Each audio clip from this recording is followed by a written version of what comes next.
Right, we're now joined by our guest for the podcast for this episode, and it is Marco Sementa from the charity Team Sementa. Hey, Marco. Hi guys, you alright? Thanks for having me. You're welcome. Have you listened to this podcast before? Yes, yeah. So you know what it's about. Yeah. You're going to get grilled. Oh no. Literally, about everything that you do in your life. Grilled lightly, sautéed. Yeah. I go back, I think it was you a few years ago that introduced me to Marco when you played in one of his charity football games. I did a feature back in the days of Peterborough Matters where I went to speak to Marco, and we spoke about all the charity work that he's been doing in the football matches. And then I was roped into one. I think the first one I played was one where you'd have 4 or 5 games on a Sunday, maybe. That was it. Yeah, we do every milestone game, every 50 games, we do like a 6-hour football game where I play I'm on the pitch for 6 hours, and then every hour we rotate both teams. So we have nearly over 100 players each time. So yeah, you're in that one. Let's go back to the beginning, because there could be people who maybe listen to this and think, what are they on about? Football matches, what? So let's go back to the start. 7 years ago, you lost your mum and you decided to organise a charity football game in her memory to raise money for charity, correct? Yes, yeah. So I actually lost mum in 2012, but what I wanted to do is something in her memory to raise, as much money as possible. The plan was 5 games to raise £500 target for Sue Ryder. That was the Sue Ryder initial plan. Yeah. And it sort of escalated from there. So we've now done it over 250 games, and we've raised £70,000 overall. Wow. I mean, that's astonishing. It really is astonishing. In the early days, when you had that idea to do those 5 games in memory of your mum, was organising it difficult? Was the motivation, tricky to kind of keep? Because I know what it's like when you organise any charity event. One football match, there's so much to do. You had this idea of doing 5. It must have been quite tricky in those early days to make it all happen. Yes, yeah, definitely. Because obviously, normally with a team you manage one, but I was doing both teams. Had to borrow kits and wash kits, sort referees, sort pitches. So yeah, it's to and start get players and get players and make sure they turn up. But yeah, luckily, like I said, I've had really great support, and over the years, more and more people wanted to get involved, and it's everyone who plays seems to really enjoy it. So. How many players have played in total? Do you know? I was trying to work it out not long ago. Actually, it's over.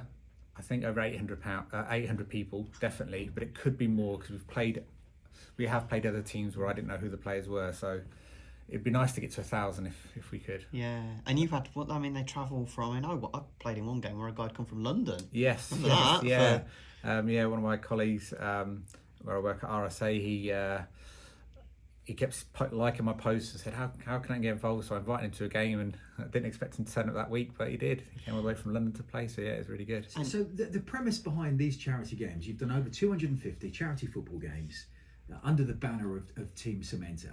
So you get a date. How do you find the players? How do you match the teams up? And how do you select which charity is going to benefit? What do people pay to be involved? Just give us a kind of overview of how they work. Yeah, so basically I organised the pitch. Nearly all the games are at Yaxley FC. So a nice 3G pitch so we can play all year round. And then I've got a group now of 860 players, and I just send it out there, who fancies a game, and then people turn up and play. And I do £10 for your first game of the year, and then if you play any other game in the year, it's £5 to play. So, try not to price anyone out. So it's so you pay a little bit of money. Yeah. You get to have a game of football. Yeah. And all of that money goes towards your charity fundraiser. It's great. The premise is it's great. Fantastic, and it's all ages, all abilities, all ethnicities. I remember playing one game where there was a girl. I should think she was about 14 or 15. She absolutely dominated midfield. She was absolutely phenomenal. She was like my height. Obviously weighed about 5 stone less than me, but brilliant. And you just did she run rings around you? Oh, but I didn't get near her, Kev, for her to run rings around me. It's that sort of thing. Everyone's welcome. I mean, what are the older players? What are the sort of ages of the guys in their 60s? There's guys, mid-60s who are regulars. I've had guys in their 70s play. I've started now doing walking football games, so we get support there. So yeah, it's all about just people playing the game, raising money and enjoying it, a bit of fitness. So the scores don't matter. The result doesn't matter. Well, that's the one thing I never put. When I post, all I post is how much we raised, because the scores are relevant. Who scores are relevant, really. What we do is, the reason I've got reversible shirts, I've got reversible football shirts, is if it is a little bit uneven, because I try and make them as even as possible, we just swap a couple of players over, and just so we just want everyone to enjoy it. That's the main thing. And John mentioned the whole idea of inclusivity. Yeah. Is that something that's important to you as well? Yeah, it really is important. Everyone should. I've loved football all my life, and anyone should be able to play it. That it's a game for everyone. So yeah, it's really important for me that. So it's mixed abilities, mixed sex, mixed ages. Yeah, it's just literally. It just reminds me. It's a bit like a posh game down the park. That's the way I describe it. I used to go down the park on a Sunday morning, and you'd have 20 aside, all ages. All rush abilities. Goalies. That's it, rush goalies, and it's just a posh version of that, really. Just people getting together to play football. Well, going back to that first game I played, still got a pair of David Beckham Predators. That's it, yeah. Yeah, and it was so long since I played, they fell apart. I remember looking around on the actual pitch and seeing fragments of them round the pitch. That's it. Luckily, you left your mark. I bought some Astros as well that were still viable, and straight away you could just tell it was just a nice atmosphere. It was a sunny day that day, and it's great that it's carried on, that you've kept it going, because several years of doing it. How many miles do you reckon you've run? Well, me personally, probably in about 2.5 in those 250 years. Not a lot, but yeah, no, it would be interesting. But yeah, like I say, it's a bit of fitness for people as well, and the support's been incredible. I think as we discussed the different games, 250 football matches. You think about the money raised for charity. You think about the 800 odd people who've been involved and their physical benefits and mental. And then that was what I was going to come on to. The kind of idea that you're providing a platform for people that may be going through, I don't know, some self-isolation issues, or issues where they're not, socialising very much, loneliness. But suddenly you're bringing people together. You're helping create a platform that can kind of forge friendships. Yeah, it really has, and I've had some really kind messages from people that have said, especially after COVID, they're really struggling, socially and things, and they've just said thank you. The games have really, cheered me up, and I've met new people through it, and lots of people have become friends. The funny thing is, my old teammates and people I used to play against, old rivals, and it's been nice to, they've been on my team this time, and we've sort of from the Peterborough area. That's it, yeah, and everyone's just. And there's been I remember two players that didn't used to like each other, and I put them on the same team purposely.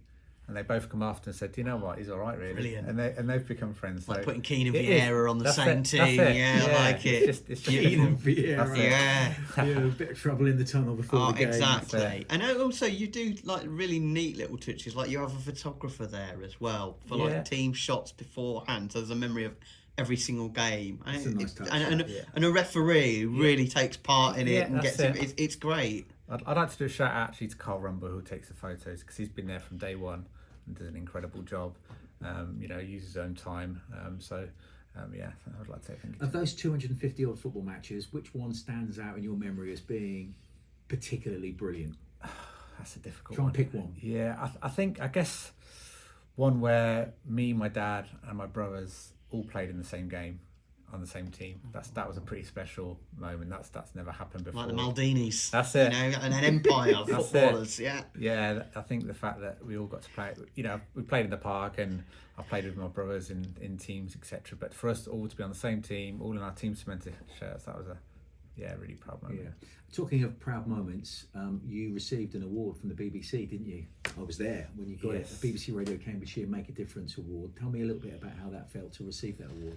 Yeah, like I said at the time, it was a bit of a strange one. It was I had to double check it wasn't a scam to start with, because I honestly didn't believe that that I would get that email, and then to get invited was incredible. I had my dad there, my wife Amy, and my girls Isabella and Sienna, which made it really special.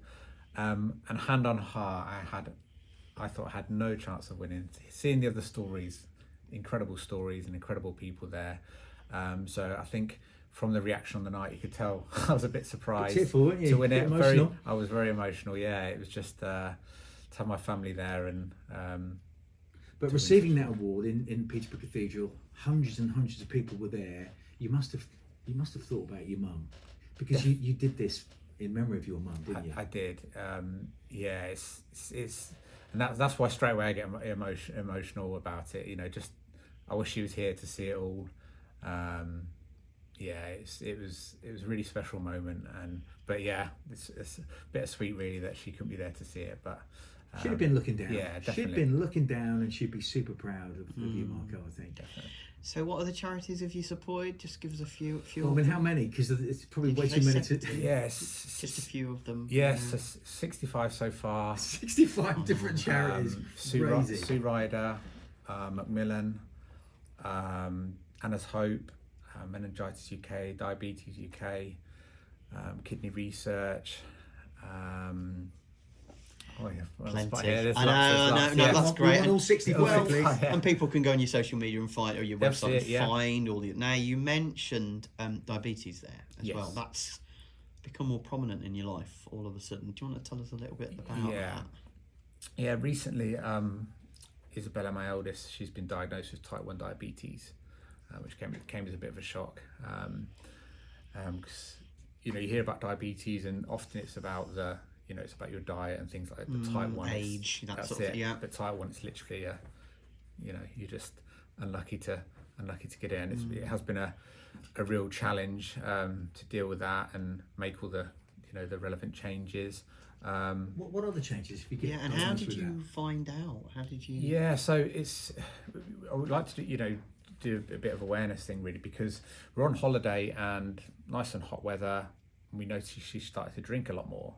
And then obviously go to the toilet a lot more, because if you drink more, that's normally what happens, isn't it? And it wasn't until we sort of shared the room on holiday that we noticed she was going, 7-8 times a night, and we thinking that wasn't quite right, and she was looking a little bit pale. So we tried to get an early flight back. Unfortunately, it was when all the strikes were, so that wasn't a possibility. Luckily, our actual flight was available because. With the strikes, we weren't sure. And Amy, my wife, bless her, she just had that mother's intuition that something wasn't quite right. So as soon as we landed, took Isabella to hospital, Peterborough Hospital, and yeah, she was diagnosed with type 1. She was in there for 5 days, and she's been incredible though. Day 3, she started doing her own injections, which the nurses say that it was really good. But the thing is sort of signs to look out for is, dehydration, going to the toilet a lot, because the nurses said that we're normally 70-80%, I believe, go in and they're really, really poorly because they've picked it up too late. We picked it up almost straight away, apparently. So yeah, it's just sort of to look out for those sort of signs really. And I guess because we're on holiday, you drink and you drink more and you go to toilet more. Exactly. So we didn't really, it was hard to pick up. But so in a way, you were kind of fortunate in a sort of way. That we're in there, because she's got her own bedroom, so we wouldn't know she was going to the toilet often. So that's one of the signs you need to really. And how does it affect your life then? Have you mentioned she has to have injections every day and has to change her diet completely? Yes, she can eat what she wants, but you do have to measure every meal, all the carbs. For breakfast, lunch, dinner, you have to measure all the carbs to make sure you give her the correct amount of insulin, which obviously has a challenge. It's hard when you're out and about, and she might fancy something from an ice cream or somewhere. You can't really do that without knowing. You have to be careful without knowing the carbs. And Amy, my wife, has been incredible as well. She sort of picked up her signs really early, and has been really good. And like I said, Isabella, it's just she's not let her phase her. She still does her dance, and she's been really good. And even Sienna, bless her heart, has been watching programs about diabetes to learn about it. So yeah. Can she live pretty much a normal life? She's just got to make sure she manages her insulin levels. That's it. Yeah. So there's hope. It's fine.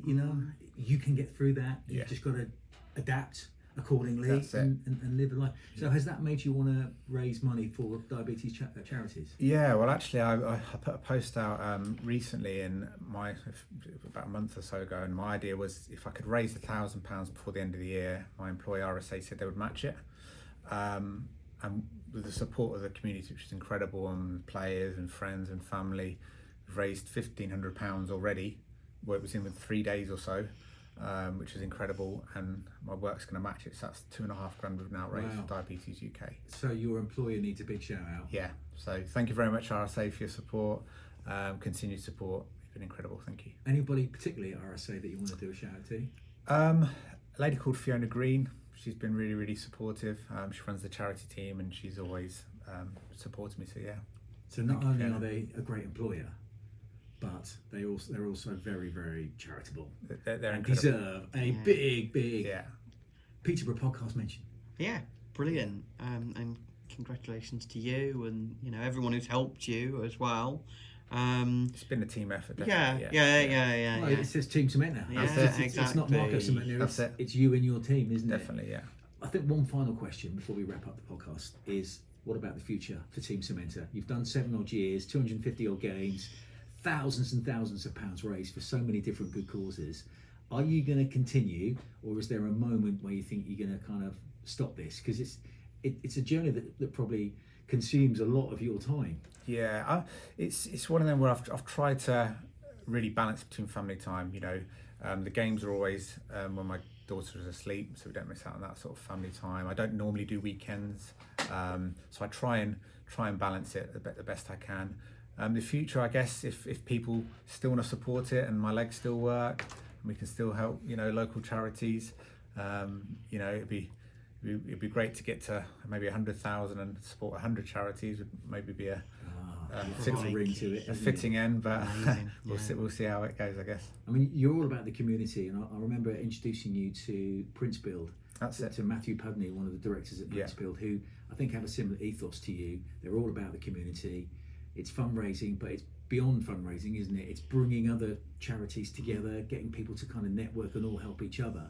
And I remember Matthew saying to me how impressed he was by, your whole character, your whole kind of outlook on fundraising and the difference it can make within communities. And I guess you boil it all down, that's what it's about, making a difference to communities, isn't it? That's it. Like I said, the game started, trying to make my mum and family proud, obviously, but now it's about showing my daughters that any one of us can make a real positive difference in the community. So it's showing them, trying to prove that anyone can make a positive impact. Yeah, cool. Oh, I mean, I loved Marco the moment I met him. Although we just ended up talking about old Italian footballers when we were like Roberto Baggio and Del Piero and all these days. From Channel 4 back in the mid 90s. Exactly. That's the way. Yeah.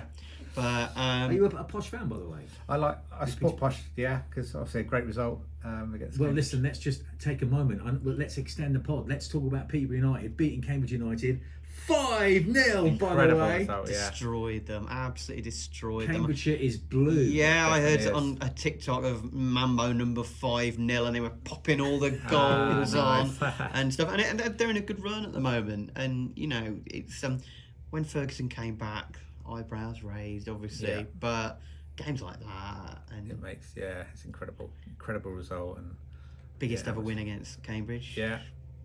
And all this, of course, off the back of getting to the playoff final last season. Let's not talk about the humiliation of the second or any playoffs. As I understood it, Darren Ferguson and Darren McCanty and the people who run the football club basically had a new ethos for this current season. We'll go with younger players. So I know there's still 2 or 3 in there that have experience, but it's a very young side, and I don't think they had any expectations that they were going to necessarily challenge for promotion to the Championship, and yet they're doing great. Yeah, you never when you think with kids, someone said No, and actually, but I mean, sorry, I should. It's Ronnie Edwards came out the other day and said there were offers for him to go elsewhere, and he just didn't think it was right. And maybe now, I mean, what is he, 19, 20? Something very young. So they've got a gem there when they want to cash in. Randall looked the part at the weekend. And obviously the front line. So it's exciting times. Said Randall's best game he's ever seen Randall have in a Posh shirt. I didn't go. I wish I'd gone.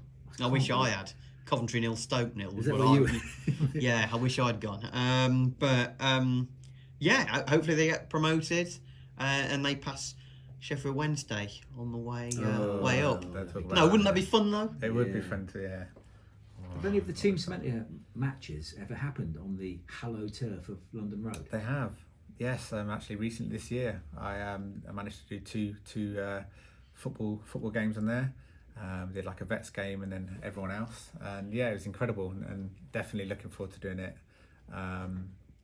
next year as well. Yeah, we've had a couple of games on there, and it's been Great. Yeah, been great. Right, we've got to wrap this podcast up. Marco, thank you. For anyone listening that wants to get more information, just give us a little direction towards your social media. Yeah, so just if you're social media, type in Team Sementa, it will come up on Facebook and Instagram and things like that. So you'll be able to see what we've done and what we're about. But thank you both for having me as well. Welcome, mate. All right, anytime. Marco Sementa from Team Sementa, our guest on this episode of the Peterborough podcast, and we'll wrap it up there.